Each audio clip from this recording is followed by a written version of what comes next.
आज दोन महत्त्वाचे विषय मी आपल्या माध्यमातून तमाम मुंबईकरांसमोर नेत आहेत. कारण कदाचित आपल्याला बातम्यांच्या बुलेटिनमध्ये हे विषय छोटे वाटतील, पण हे लाखो मुंबईकरांच्या घरांशी संबंधित आहेत.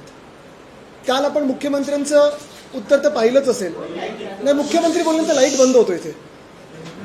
आत्ताच्या सध्याच्या बोलल्यानंतर लोडशेडिंग होतं. आपण कालचं उत्तर मुख्यमंत्री महोदयांचं पाहिलंच असेल. अनेक गोष्टी त्यांनी सांगितल्या आहेत. कसं महाराष्ट्र अमुक होणार तमुक होणार. नशीब काल 5 ट्रिलियन वगैरे बोलले नाहीत. काल कोणाला अजून काही नावं ठेवली नाहीत. पण दोन महत्त्वाच्या गोष्टींबद्दल त्यांनी काल वक्तव्य केलं. एक म्हणजे पोलीस हाऊसिंगबद्दल आणि दुसरं म्हणजे जो एक कायदा पारित केला तो म्हणजे म्हाडामध्ये सक्षम प्राधिकरण कोण आहे किंवा ह्या सगळ्या जे सेस नॉन सेस प्रॉपर्टीज आहेत, सेस प्रॉपर्टीज पगडी प्रॉपर्टीजमध्ये सक्षम प्राधिकरण कोण आहे, कॉम्पिटंट अथॉरिटी कोण आहे, ह्याच्यावर काल विधान परिषदेने आणि परवा रात्री विधानसभेने कायदा पारित केला. तसं पाहायला गेलं तर पहिला विषय मी सेसचा घेईन. मुंबईत जवळपास 14,500 चाळी आहेत, इमारती आहेत, ज्या पगडीच्या आहेत किंवा सेसच्या आहेत, उपकरप्राप्त आहेत. आणि ह्या 14,500 इमारतींमध्ये हजारो मुंबईकर, लाखो नसतील तर हजारो मुंबईकर तरी अजूनही राहतात.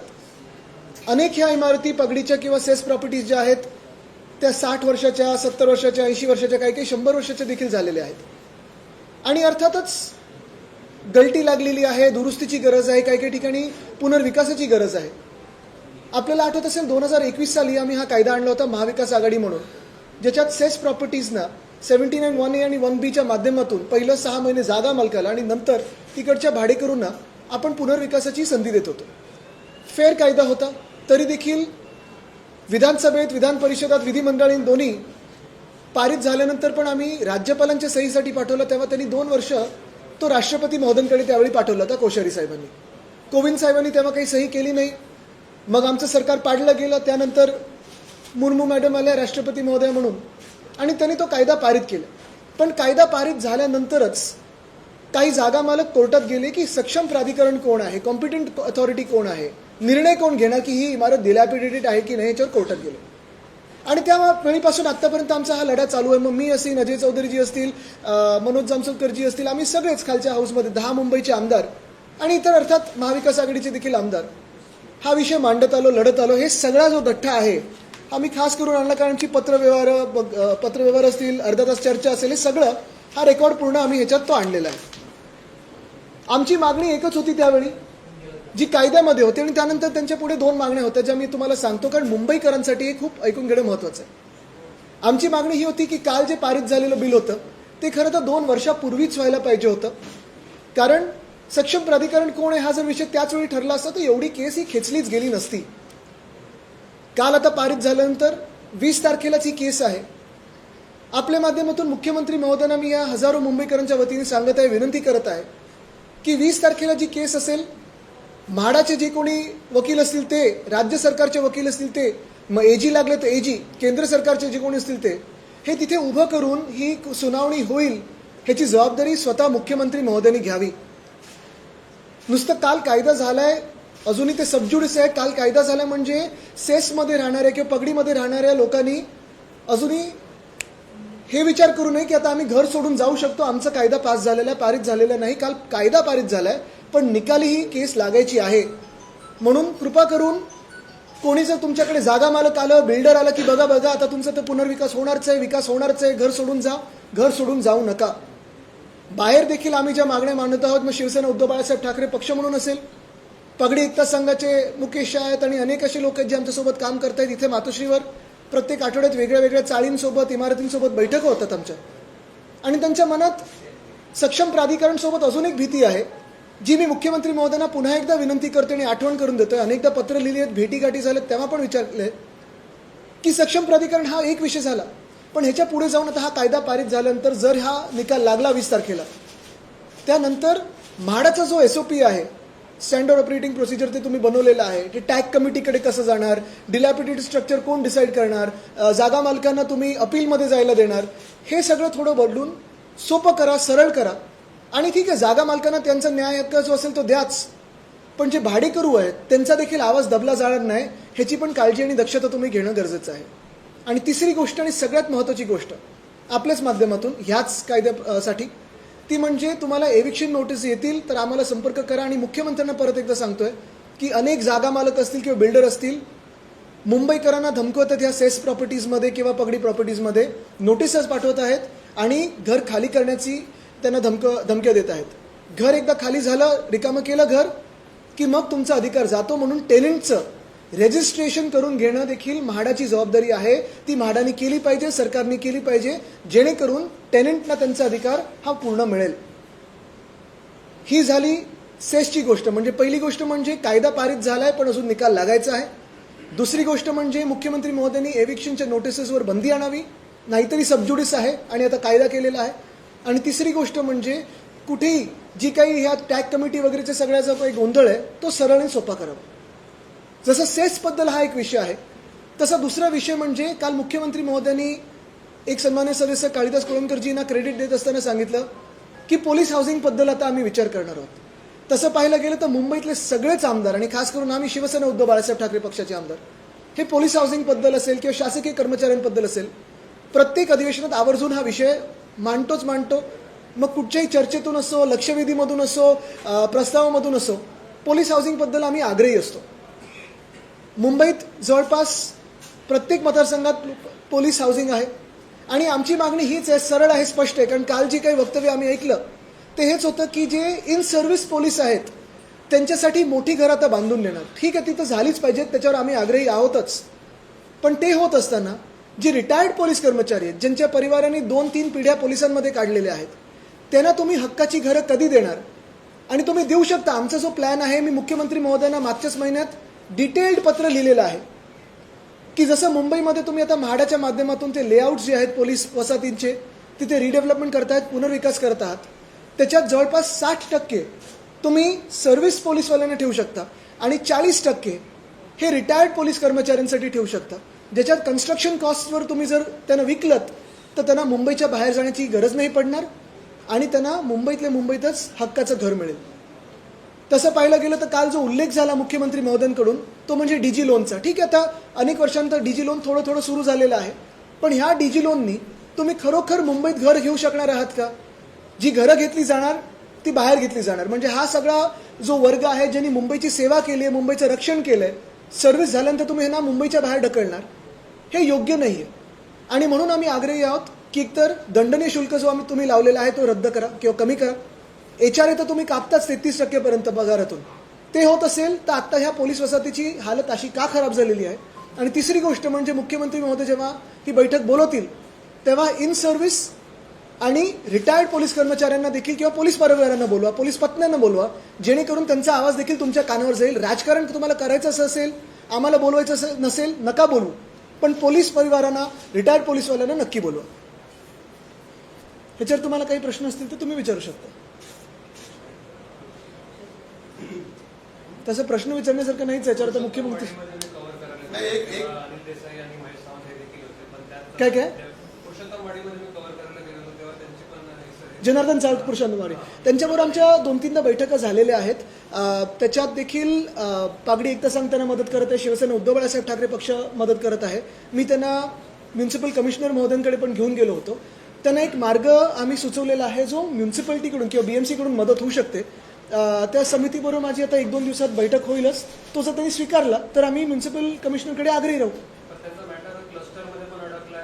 त्यांचा नाही, त्यांना बेसिकली काय झालं की तिथे थोडं ग्रुप आहे, एक ग्रुप एका थोडं विकासकाचं तिथे आहे आणि दुसरं आमची मागणी की जे तुम्हाला ठरवायचे असतील विकासात ते तुम्ही ठरवा, पण BMCकडून जो तुम्हाला अधिकार मिळाला पाहिजे त्याच्यावर आम्ही आग्रही राहू. तुमच्या पहिल्या प्रश्नातला प्रश्न असा आहे की ज्या तुम्ही सांगताय की दक्षिण मुंबई आणि मध्य मुंबईमध्ये विशेष करून पागडी आणि सेस इमारतींची संख्या मोठी आहे आणि असाच प्रश्न हा मुंबई उपनगरामध्ये ज्या नॉन सेस इमारती आहेत त्यांचा देखील असाच प्रश्न आहे.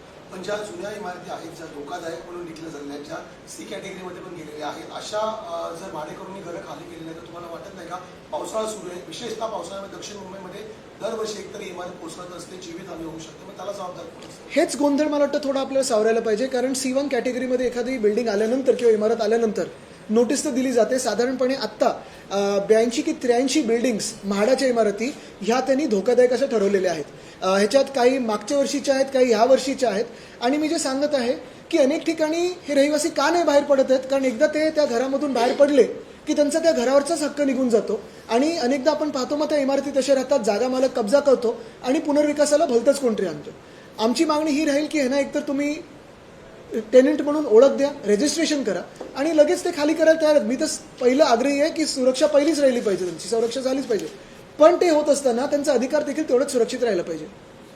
अधिकाराच्या या लढाईमध्ये तुम्हाला वाटत नाही का की जीव धोक्यामध्ये जाऊ शकतो? नाही, पण म्हाडाने ती ऐका, अनेक ठिकाणी म्हाडाने तर सांगितलंच आहे की खाली करा, पण हे टेनंट्सच ते म्हणतात एक तर आम्हाला ट्रान्झिट द्या आणि आम्ही तर तेच सांगतो की ना ट्रान्झिट देऊन बाजूला घ्या, कुठेतरी सुरक्षित जागेला नाही. पण अशाही काही इमारती आहेत, कारण मी मतदारसंघात जवळून पाहत असतो जिथे थोडंफार रिपेअरवर नीट डागडोजी होऊ शकते, पण त्यांना C1 दाखवलं असतं. आणि अशा पण इमारती आहेत ज्या खरोखर धोकादायक आहेत, पण कोणीतरी भ्रष्टाचार करून C1च्या कॅटेगरीमधून काढतो. तर इथे ह्युमन इंटरव्हेन्शन जिथे येतं आणि भ्रष्टाचार होतो तिथे गडबड होते. उपनगरात त्याचे सेवन म्हणून असं नोटीस बजावण्यात आलेलं आहे. अजूनपर्यंत त्या त्यांना घरं दिले गेलेले नाही आहेत आणि त्या जागा तिकडे रिडेव्हलपमेंट करण्यात आलेली नाही. हेच मी सांगतो ना की उपनगरात नॉन सेसच्या प्रॉपर्टीज आहेत, इथे सेसच्या प्रॉपर्टीज आहेत. म्हाडाचे अनेक लेआउट आहेत. काय झालं, सगळीकडे आता क्लस्टरचं चाललंय भूत, पण जे तिकडची लोक आहेत त्यांचं कोण ऐकतंय? ठीक आहे. एक फुटबॉल ग्राउंड संदर्भात तुम्ही जो प्रश्न उपस्थित केला होता, व्हिडिओ टाकला होता, त्यावर पुढे काय झालं का? पुढे अजून आता नाही, मुख्यमंत्री महोदय मला वाटतं आग्रही आहेतच ते प्लॉट घ्यायला. त्यांना फुटबॉल वाढू द्यायचं नाही असं वाटतंय. पण एक महत्त्वाचं आहे की आम्ही हा लढा देत आहोत. सगळे फुटबॉलपटू तिथे पुन्हा एकदा आंदोलन करणार आहेत. आणि जसं कालच मला वाटतं एक विधेयक आलं होतं, अशासकीय विधेयक होतं, मुंबईच्या मोकळ्या जागा. म्हणजे किती दुधारी तलवार आहे ही भाजप बघा. एका बाजूला अशासकीय विधेयक आणतं, ते विधेयकामध्ये काय लिहिलंय की मोकळ्या जागा वाचवल्या पाहिजेत, आणि दुसऱ्या बाजूला मोकळ्या जागाच ढापायला निघाल्यात. आदित्यजी, सगळ्यात महत्त्वाचं म्हणजे की महायुती गव्हर्नमेंटने अनाऊन्स केलेलं की पॉटहोल्स फ्री मुंबई आम्ही करणार, पण पावसाच्या ह्याच्यामध्ये रस्त्यांची परिस्थिती इतकी गंभीर आहे. रस्त्यामध्ये 1-2 फूट असे खड्डे झाले, पण त्याच्यावर डांबर. तर पॉटहोल्स फ्री मुंबई बोलल्यानंतरही आज मुंबईची रस्त्यांची परिस्थिती खूपच जास्त. आम्ही परवा जेव्हा मी डोंबिवलीला चाललेलो तेव्हा देखील आपण पाहिलं असेल, त्याच्या आधी पण मी पाहिलं, कोपरी पुलावर आत्ता 2 वर्षापूर्वीच उद्घाटन झालं, खड्डे आहेत. तसंच मिसिंग लिंक वरती खालती खड्डे पडलेत. परत मिलिंग फिनिशिंग तुमचं ॲस्फॉल्ट मॅस्टिकचं ह्याच्यावर चालतं अटल सेतूवर, आत्ता उद्घाटन झालेले हे रस्त्यात. सिद्धिविनायक मंदिर प्रकरणी ज्या पद्धतीने आरोप केले उपमुख्यमंत्र्यांनी, काय वाटतं तुम्हाला? मला वाटतं उपमुख्यमंत्री थोडेसे हल्लेले आहेत. ते ऑपरेशन देवेंद्र फडणवीसमध्ये एवढे व्यस्त आहेत की स्वतःचा नगरसेवक जेव्हा जाऊन डॉक्टरवर हात उचलतो तिथे बोलायला काही हिंमत नाही. दुसऱ्या हॉस्पिटलमध्ये लपवण्याची सगळे हे चालते. मला वाटतं त्यांनी स्वतःचं जर काम बघितलं तर थोडे ते बिझी तरी होतील. शरद पवारांनी कर्जमाफीचं कौतुक केलेलं आहे. याआधी शिंदेच्या तारणासारखी बैठक असेल, पुन्हा आता महायुतीच्या निर्णयाचं कौतुक असेल, अशा प्रकारे पाहतो. मला वाटतं मी आज सेस आणि ह्याच्यावरच बोलीन, कारण दुसरीकडे कुठेही गेलं नाही. मी का सांगतोय, कारण हा विषय खूप महत्त्वाचा आहे. कर्जमाफी किंवा कर्जमुक्ती आम्ही सातत्याने, आम्ही पण सगळ्यांनीच मांडलं की अटी शर्ती ह्या काढल्या पाहिजेत. आधीचे आणि नंतरचे जे कर्जमुक्ती, तर तसं कर्जमुक्तीचं जे मुख्यमंत्र्यांनी सांगितलं की का नाही देऊ शकत आम्ही 2019 वाल्यांना, कारण ते आत्ताच झाले. आत्ता म्हणजे आता 6 वर्ष झाली, 7 वर्ष झाली. पण त्याच्यात मी का जात नाहीये, कारण आत्ता हा विषय देखील तेवढाच महत्त्वाचा आहे. आणि पुढच्या आठवड्यात देखील आम्ही फीडबॅक सातत्याने घेत आहोत की शेतकऱ्यांपर्यंत कर्जमुक्ती पोहोचत आहे की नाही, त्याच्यावर देखील आम्ही बोलणार आहोत. पवारांच्या विश्वासार्हतेवरती एक मिनिट बघता, पवारांच्या विश्वासार्हतेवरती देखील आपले खासदार. नाही, मी इतर राजकीय नेत्यांवर बोलू शकत नाही. राऊत साहेब तर व्यक्त झालेत त्याच्यावर. पोलीस वसाहतींचा प्रश्न तुम्ही मांडताय. अनेक पोलीस वसाहतींची अवस्था अशी आहे, पोलीस ज्या पद्धतीने राहत आहेत, ठिकठिकाणी स्लॅब कोसळतात, इमारती कोसळतात आणि HRA कापला जातोय पगारातून, आणि त्याच्यातून कापून जातोय. आणि मुळात ते सरकारी नोकरीमध्ये असल्यामुळे ते बोलू शकत नाहीये. अशा वसाहतींच्या संदर्भात आपल्याकडून काय झालं तुम्हाला सांगतो. हा विषय मी आमच्या काळी म्हणजे महाविकास आघाडीच्या काळात आपल्याला आठवत असेल, मार्चचं जे अधिवेशन झालं होतं सरकार पाडायच्या आधी, त्या अर्थसंकल्पामध्ये 650 कोटी पोलीस हाऊसिंगसाठी आम्ही तरतूद केली होती. वरळीची पोलीस वसाहत असेल किंवा अनेक ठिकाणी, आता मग हे आपलं नायगावची असेल किंवा माहीमची असेल, या सगळ्याचा पुनर्विकासाचा आराखडा देखील बनला होता.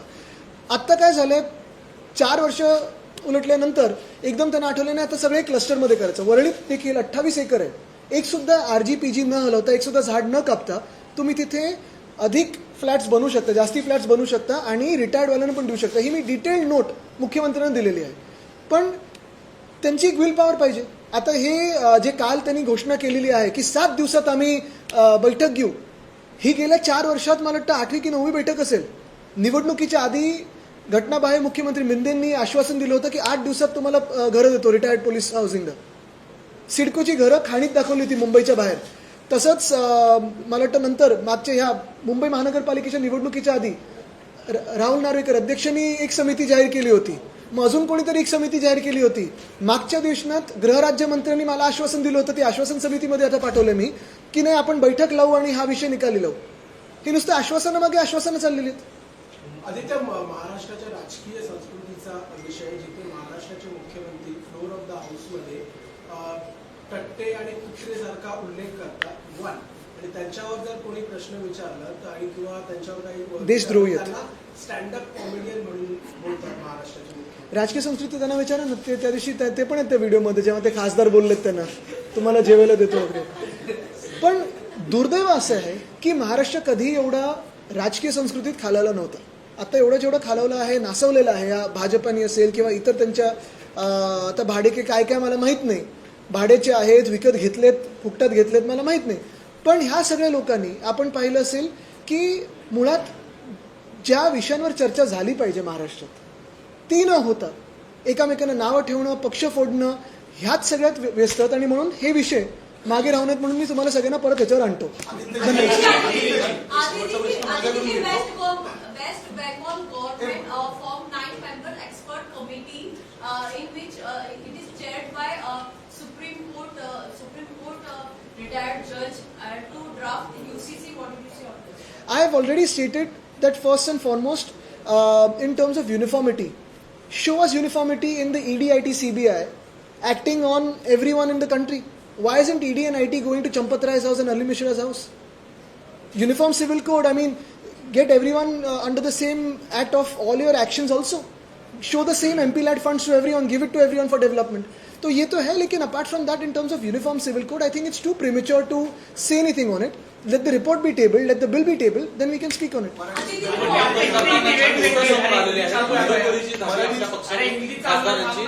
फोटो समोर आलेले आहेत. आता काय त्यांचं फोटो ना आरती करायची त्यांची. Aditi Congress UCC, Uniform Civil. Aditi Congress has demanded the Supreme Court monitor investigation into Ram Mandir donation. So have we. If you remember last week, I have demanded a Supreme Court monitored investigation into the Ram Mandir probe. Looting the Ram temple by the trustees appointed by the BJP has shaken the faith of all of us. Of course, our faith is in Lord Ram, but what the BJP is doing is playing with the sentiments of Hindus, and the Hindus will not forgive the BJP. लेकिन एकनाथ शिंदे तो कह रहे हैं कि सिद्धिविनायक में जब चोरी हुई तब इंक्वायरी क्यों नहीं कमेटी बिठाई गई, तो आप इसलिए तो वो भाग के गए थे गुवाहाटी और सूरत. उनके साथ तो कोई गया नहीं, उनके सब चोर गए, अलीबाबा और 40 चोर गए थे. और बात यही है, बात स्पष्ट है कि एकनाथ शिंदे अपने खाते पे खाता यानी खाना, वो जो पैसा खाते हैं वो नहीं, जो डिपार्टमेंट है उस पर ध्यान दें. और दूसरी बात यही है कि अगर एकनाथ शिंदे में इतना दम है तो वो भाजपा के केंद्र शासन से सवाल करे राम मंदिर पे, क्योंकि वो भी तो हिंदुत्व के लिए छोड़ के गए थे हमारा पार्टी.